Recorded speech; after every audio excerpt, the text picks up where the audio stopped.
Hello, 10th graders. Today we're going into more specifics about the areas of imperialism and what occurred because of it. Today we're going to look at two examples of imperialism and the response to it in the Opium War and the Sepoy Rebellion. First, let's remember our context. The context of China and India. So first in China, by 1750, China still considers itself one of the most powerful empires in the world. They still have that very straightforward attitude about how they're the best, no one can really go against them, and that people need to respect, how to say it, like, if Europeans are going to trade with them, they need to truly respect the Chinese as their superiors. Not only that, this means the Chinese don't really respect European technology or the changes that Europe is going through. This makes it so China only allows Europe to trade through one port, Canton, and also that the Chinese don't really consider the Europeans a threat. On the India side, the Indians by 1750 are starting to go through a pretty significant change. The Mughal Empire is falling apart, and the British East India Company starts to take advantage of this, slowly building up more and more power, slowly starting to take more and more of India, and really squeezing India for all that it's worth. The British East India Company, as a joint stock company, only cares about creating wealth, and the rule of India and the parts of India they control is quite corrupt, trying to pull as much wealth and any resources they can out of India to increase their business's profits. Cool, we're going to pause here. You're going to answer question 1 about the context of China and India before these events occurred. On to part 2. We're going to zoom directly into the Opium Wars. So to start, by 1750, England starts realizing that silver, the thing they had been using to trade with China, wasn't the only thing they could sell to China.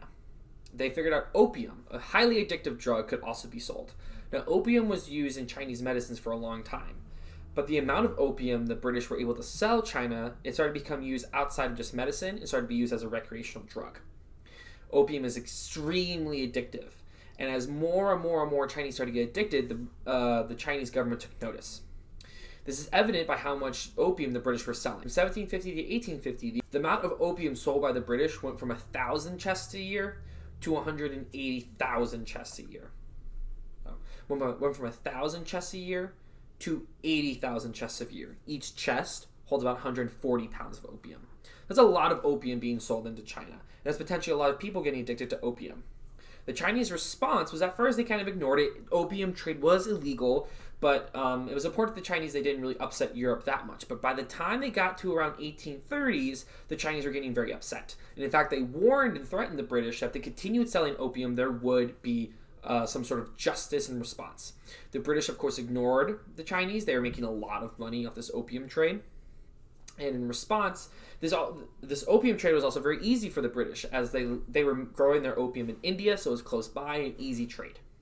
The Chinese response was that they dumped thousands of chests of opium into the Chinese Sea, destroying a whole bunch of supply. There are also some threats against British citizens and some other minor details, but this throwing of opium into the ocean was the main trigger event.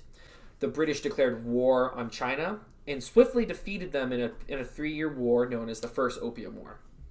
It was thanks to the British superior technology, industrial technology, in both ships and in guns, along with their superior military tactics, that allowed a much smaller English empire to defeat the much larger Chinese empire, the Qing Empire. This wasn't the only Opium War. There was a second Opium War in the 1860s, where the British and the French together defeated the Chinese again. Overall, what was the results of this war? Well, overall, we have a classic example of economic imperialism. When the British defeated the Chinese the second time, the following changes were made. 1. The British were given Hong Kong and a few other areas in China to rule directly. The first time China ever had to give some of its land to a European power. 2nd, China had to allow European traders and missionaries throughout China, thus giving up their sovereignty and allowing the Europeans to benefit economically and to spread their culture. Not only that, the Chinese had to pay all of the war debt for anyone who fought in these wars.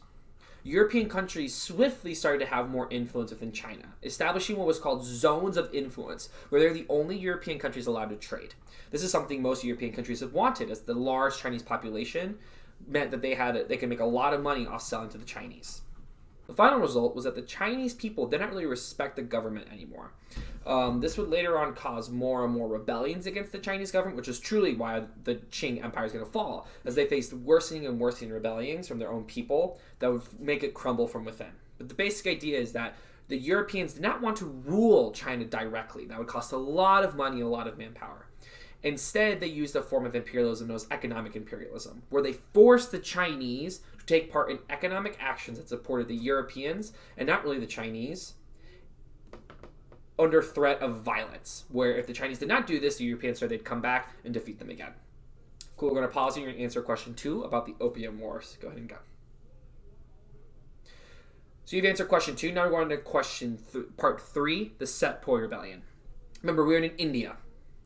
The Sepoy Rebellion was the rising of the British Sepoy soldiers. These were Indian soldiers that were trained, armed, and paid for by the British East India Company. It was a way for the British East India Company to have a large army without having to pay for too many Europeans to be in it. Instead, it was a pretty much purely Indian army.